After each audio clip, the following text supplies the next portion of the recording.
Assalamualaikum warahmatullahi wabarakatuh.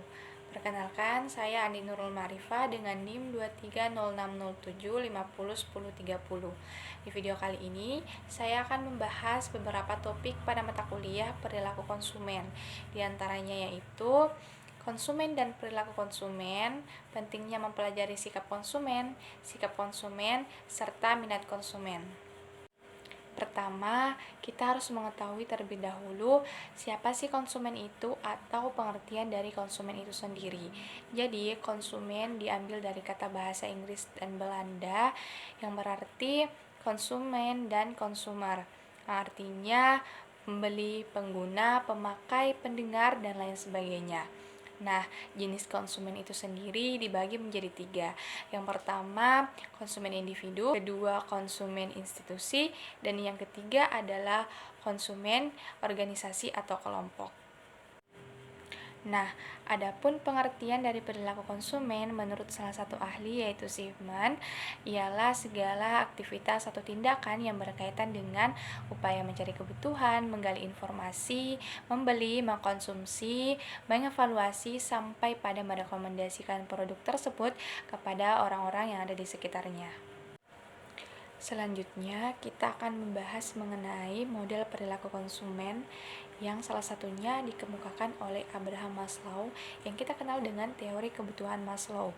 Nah, Abraham Maslow ini menyatakan bahwa manusia itu mempunyai 5 tingkat kebutuhan dasar yang tersusun secara hierarkis, mulai dari tingkat yang paling rendah sampai pada tingkat yang paling tinggi.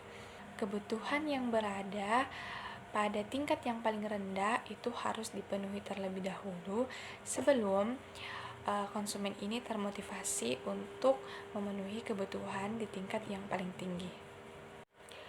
Berikut adalah 5 tingkat kebutuhan dasar manusia. Yang pertama adalah kebutuhan fisiologis atau kebutuhan dasar. Nah, ini menyangkut kebutuhan dasar manusia seperti air, makanan, pakaian, dan minuman. Dalam konteks konsumen, ini berarti kebutuhan yang menyangkut kebutuhan pokok, air minum, serta pakaian sehari-hari yang digunakan oleh manusia. Nah, yang kedua adalah kebutuhan keamanan. Nah, setelah kebutuhan fisiologis tadi terpenuhi, manusia akan mencari kebutuhan keamanan seperti layanan asuransi, jasa kesehatan, serta produk-produk kesehatan lainnya. Nah, yang ketiga adalah kebutuhan sosial. Tidak dipungkiri bahwa manusia ini adalah makhluk sosial yang senantiasa harus berinteraksi dengan manusia lainnya. Dalam konteks konsumen, ini berarti produk-produk yang memfasilitasi interaksi antara orang satu dengan orang yang lainnya, seperti sosial media, acara komunitas, dan produk yang menunjukkan status sosial. Yang keempat adalah kebutuhan penghargaan, di mana ketika kebutuhan tadi sudah terpenuhi, manusia akan berusaha untuk mendapatkan pengakuan atau validasi dari orang lain. Ini bisa termasuk rasa percaya diri, harga diri, serta status sosial. Dalam konteks konsumen, ini berarti produk-produk yang bernilai tinggi dan dapat menunjukkan status sosial orang lain seperti barang mewah atau barang branded lainnya.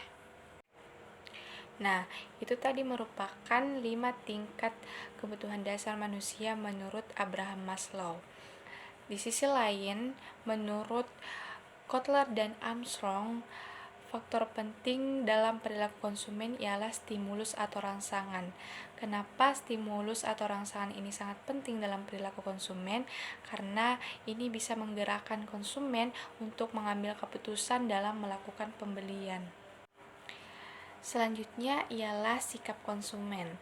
Nah, menurut Zimmerman dan Kanuk, sikap konsumen ialah reaksi emosional atau evaluatif seseorang terhadap suatu objek, produk, atau layanan yang dapat mempengaruhi sikap atau keputusan pembelian mereka.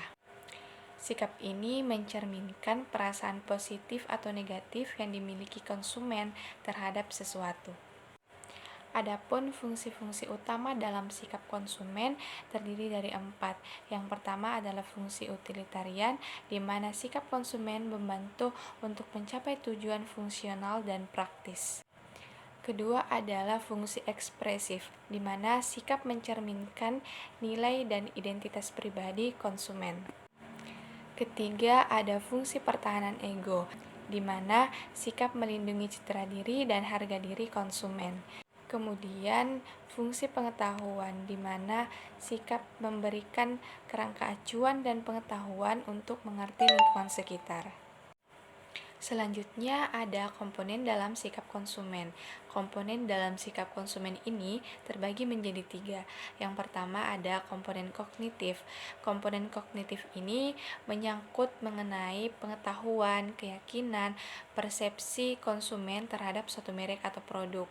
Ini bisa mencakup informasi yang dimiliki oleh konsumen, baik dari pengalaman pribadi, iklan, ulasan, atau sumber lainnya. Sebagai contoh, seorang konsumen yakin bahwa produk A memiliki kualitas yang lebih baik dari produk B. Kenapa demikian? Karena dia telah membaca ulasan atau melihat spesifikasi teknisnya terlebih dahulu. Yang kedua adalah komponen afektif, di mana komponen afektif ini mencakup perasaan emosi konsumen terhadap produk atau merek.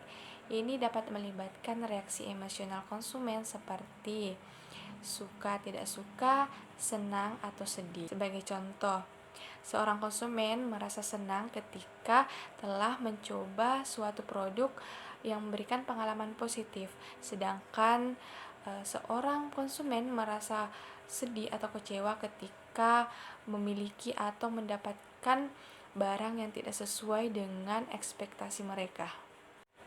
Selanjutnya, komponen yang ketiga yaitu adalah komponen konatif, di mana komponen ini berkaitan dengan niat dan perilaku konsumen terhadap merek atau suatu produk.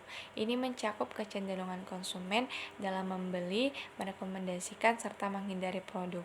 Sebagai contoh, konsumen ketika memiliki perasaan positif kepada suatu produk atau merek, mereka akan cenderung membeli sampai pada merekomendasikan produk tersebut kepada orang lain. Nah, adapun faktor-faktor yang mempengaruhi sikap konsumen itu bisa berasal dari pengalaman pribadi, pengaruh sosial seperti dari teman atau keluarganya. Yang ketiga adalah informasi dari media, nilai-nilai pribadi, dan kondisi situasional. Selanjutnya yang akan kita bahas adalah terkait dengan minat konsumen, di mana konsep dari minat konsumen itu sendiri adalah ketertarikan atau perhatian konsumen terhadap produk, layanan, atau merek. Selanjutnya ialah proses terbentuknya minat konsumen. Nah, minat konsumen ini terbentuk melalui beberapa tahap. Yang pertama adalah tahap kesadaran atau awareness, di mana konsumen akan menyadari keberadaan suatu produk atau merek melalui iklan, papan informasi, atau media lainnya.